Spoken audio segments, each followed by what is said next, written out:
Welcome to an interactive tutorial on how to create and share Google Docs.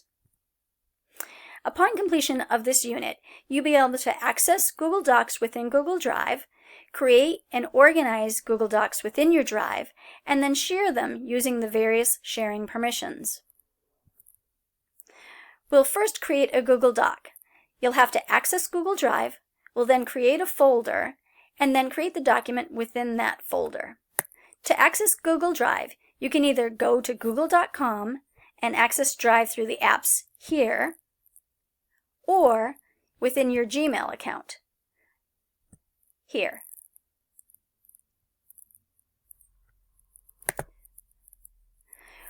Once in Google Drive, a page similar to this will load. You won't have the folders or the documents because you have not yet created any content. Welcome back. Now we'll create a folder to save our Google documents to. To create a folder, go up to New, select New Folder. It'll prompt you to title your folder. We'll name this Tutorial Folder. And then click Create.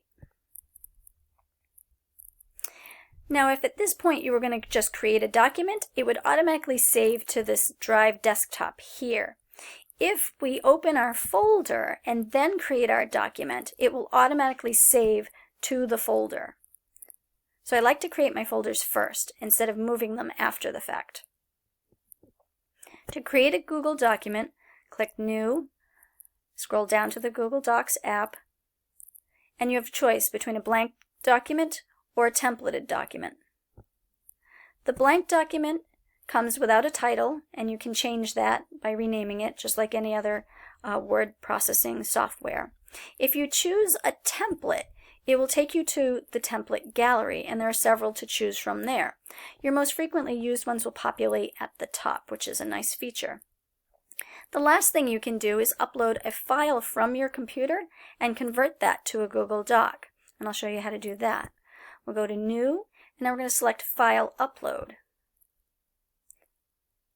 I have a case study report that I want to watch students create and synthesize throughout the semester so that I can give them feedback on it. So I like to convert this file to a Google Doc so I can see it live in real time. In order to do that, it uploads in a Word file. To convert it, you can right-click onto the document and select Open With Google Docs. When you do this, it'll convert that file and you'll have two copies. You'll have the Word version and you'll have the Google Documents version in that folder. You will have to check your formatting sometimes. So those are the three methods of creating a document. Either a blank template, selecting a template from one of the template gallery, or uploading a file of your own. To move a file to a folder, simply right-click on your file, select Move To,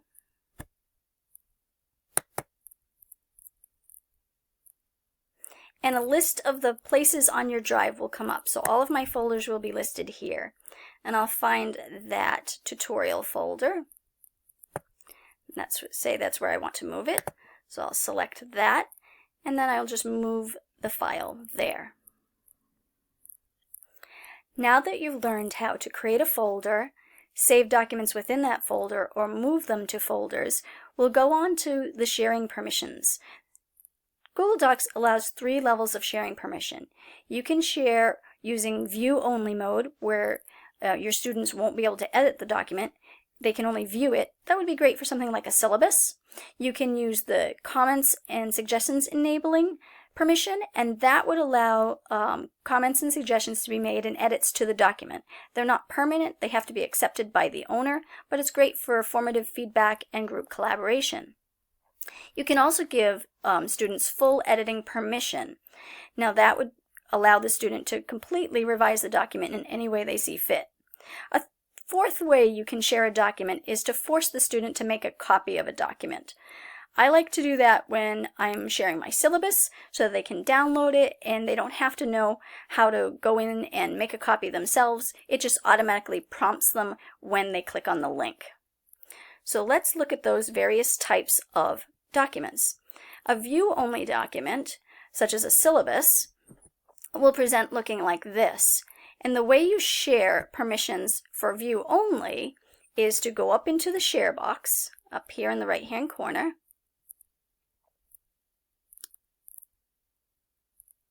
and you get some quick prompts. You could actually type in an email, but this sharing permission here is not the full sharing permission. So you should always go into Advanced to check your sharing permissions prior to typing in email addresses in this front box. So I recommend clicking on Advanced first, and then you show here that it is private and only I have access. We're going to change this. So we're going to make sure that our link that we're going to get for this document can either be publicly shared on the web, opened by anybody with a link, or shared by specific people. I typically use sharing with anybody with a link. And then you get another choice that comes up, which allows the type of access that we talked about. So that view only mode would be can view. If you were going to allow suggestions and comments, you would select can comment. And if you were going to allow the student full editing capabilities, you would select edit at this point. So for a view only document, I would select can view and then save that. It will copy and paste a link to your clipboard, so you can use this to embed in a document or on Blackboard or in an email, but this is the link that you would share with your students. Now that you have set the permissions for that document, you can just type in email addresses here if you wish to send it to batch students, and those permissions will automatically be replicated. But again, I suggest verifying those permissions in the beginning and going under Advanced to access and view how those permissions are set. When you're finished and you've had your link, so I'm going to copy this. I like to do Control-C. I can click Done, and then I have a link to share with my students. So this is what a view-only document would look like, and that's how you save it. A document that you save with suggestions would look like this. And if you see that blue box is not in the right upper corner that says view only is not present, now you see a box that says suggesting, and that indicates to the student and to you that there's editing permissions enabled on this document. This is great for group collaboration and providing formative feedback to students as they're working on projects or documents. Full editing capabilities allow the students to create a document on a web platform. So that document could be used to communicate information. They could use chat features within this, but here full editing features have been given to the students. So these students actually added columns and rows and inserted links to their documents that they're sharing with each other. And those are the 3 levels of sharing permissions available to you. The last sharing permission I discussed was to force the student to make a copy. Now, if a student receives a document in view only, they may not know that they can go to File and make a copy for themselves or add it to their drive.